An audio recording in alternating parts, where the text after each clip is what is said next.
নেত্রকোনায় জেলা আওয়ামী লীগের শিক্ষা ও মানব সম্পদ বিষয়ক সম্পাদক গাজী মোজাম্মেল হোসেন টুকুকে গ্রেফতার করছে পুলিশ। মঙ্গলবার ভোরে মুক্তার পাড়ার নিজ বাসা থেকে তাকে গ্রেফতার করা হয়। নেত্রকোনা মডেল থানার ভারপ্রাপ্ত কর্মকর্তা কাজী শাহনেওয়াজ জানান, গোপন সংবাদের ভিত্তিতে মোজাম্মেল হোসেন টুকুকে গ্রেফতার করা হয়েছে।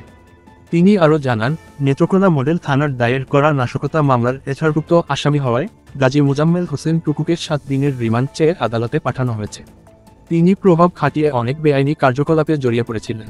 এ বিষয়ে তদন্তের পরিপ্রেক্ষিতে গতকাল রাতে নেত্রকোনার নিজ বাসা থেকে তাকে গ্রেফতার করা হয়।